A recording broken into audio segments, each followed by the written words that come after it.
এই যে আমরা এখন আছি চাচল মোড়। যদি আমরা ঠিক কলকাতা থেকে কামারপুকুর জয়রামবাটি হয়ে আসি তাহলে এই যে আমরা পথ দেখতে পাচ্ছি বাসে পার্সোনাল গাড়িতে, তবে আমাদেরকে আসতে হবে এই চাচল মোড়ে। আমাদেরকে যদি বাঁকাদহ আশ্রমে যেতে হয় তবে আমাদেরকে নামতে হবে এই চাচল মোড় স্টপেজ। আর এদিকে কতুলপুর হয়ে যারা আসবে কলকাতা থেকে বিষ্ণুপুর হয়ে, তবে এই পথে আসতে হবে তাদেরকে এই চাচল মোড়। এই জায়গাটার নাম চাচল মোড়। আমরা দেখতে পাচ্ছি আশ্রম মোড় বলেও অনেকে বলে থাকেন। এখন আমরা যাচ্ছি সেই আশ্রমের দিকে, যে আশ্রমে আজকে বস্ত্র বিতরণ, ছোট ছোট শিশুদের যারা আশ্রমের শিক্ষার্থী বিদ্যার্থী তাদেরকে বস্ত্র বিতরণ করা হবে।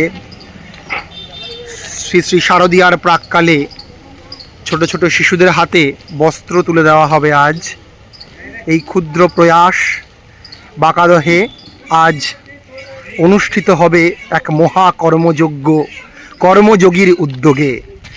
আমরা জানি এখানে এক বৎসর পূর্বে প্রতিষ্ঠিত হয়েছে একটি ছাত্রাবাস সারদা ভবন। মা সারদা ভবন প্রতিষ্ঠিত হয়েছে। এখানে যে রামকৃষ্ণ একটি আশ্রম আছে, শ্রীরামকৃষ্ণ সেবাশ্রম, এবং তার সাথেই সংযুক্ত হয়ে কর্মযোগী, যার মূল কেন্দ্র কলকাতার সোদপুরের কর্ণমাধবপুরে, সেখান থেকেই এখানে একটি জমি নেওয়া হয়েছে এবং সেই জমিতেই প্রতিষ্ঠিত হয়েছে ছাত্রাবাস। আমরা এখন চলেছি সেই ছাত্রাবাসের পথে।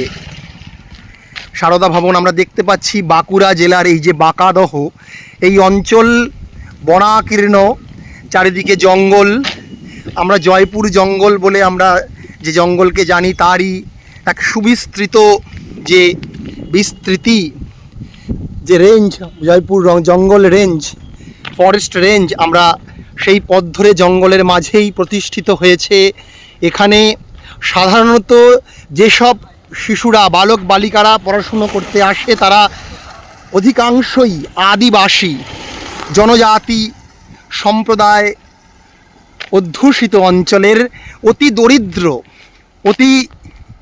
দরিদ্র পরিবারের ছাত্রছাত্রীরা এখানে আসেন পড়তে। আমি চলেছি সেই আশ্রমের পথে।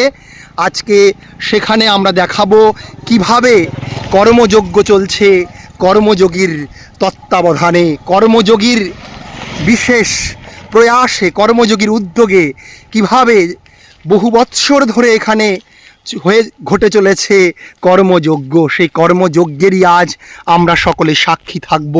আমরা দেখব বস্ত্র বিতরণ কার্যক্রম। আমরা একেবারে চাচল মোড় থেকে উত্তর দিক বরাবর এখন চলেছি সেই বাঁকাদহের আমাদের লক্ষ্য আশ্রমে, যে সারদা ভবন আশ্রম নির্মিত হয়েছে কর্মযোগীর উদ্যোগে। সেই আশ্রমের পথে আমরা চলেছি। আর কিছুটা গিয়েই আমরা সেই আশ্রমের দিকে যাব, যেখানে আজকে বিশাল কর্মযজ্ঞ অনুষ্ঠিত হবে, বস্ত্র বিতরণ অনুষ্ঠান। আমাদের সেই লক্ষ্যস্থল যেখানে বিরাট কর্মযজ্ঞ চলছে, আমাদের কর্মযোগীর যারা সদস্য তারা কিভাবে নিরন্তর এই কর্মযজ্ঞে ব্রতী আছেন, কিভাবে তারা কাজ করে চলেছেন, তারই এক ঝলক আজকে আমরা দেখতে পাবো এই ছোট ছোট শিশুদের, দরিদ্র জনজাতি উপজাতি পরিবারের ছোট ছোট শিশুদের হাতে বস্ত্র তুলে দেওয়ার মধ্য দিয়ে। এই যে দেখতে পাচ্ছি সামনে যে বাম দিকে যে রাস্তা চলে যাচ্ছে, এই রাস্তা ধরেই আমরা যাব সেই বাঁকাদহ আশ্রমে। এবং আমি দেখানোর চেষ্টা করব আমাদের যে ছাত্রবাস। দেখুন বাঁকুড়ার লাল মাটি, কি সুন্দর এই প্রকৃতির যে ঘনঘটা আমরা দেখতে পাচ্ছি।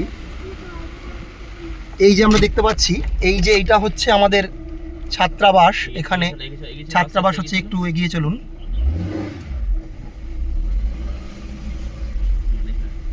এই যে আমরা ছাত্রাবাস দেখতে পাচ্ছি, আমাদের ছাত্রাবাস প্রায় অর্ধনির্মিত হয়ে আছে। ছাত্রাবাসের ছাদ ঢালাই হয়েছে। আমি একবার একটু সামনে থেকে দেখানোর চেষ্টা করছি এই ছাত্রাবাসটিকে। যারা কর্মযোগী সদস্য তারা এবং অন্যান্যরাও যারা দেখতে চান তারা অবশ্যই আসবেন এখানে। খুব সুন্দর এই ছাত্রাবাস নির্মিত হয়েছে। ভিতরে ছাত্রদের থাকার ঘর, রান্নার ঘর সমস্ত কিছু আছে। আমরা সমস্ত কিছু দেখতে পেলাম। এখানে একজন বুড়ি মা আমাদেরকে এই ছাত্রাবাসের জন্য জমি দান করেছেন। এবার আমরা চলছি সেই বাঁকাদহ আশ্রমের দিকে।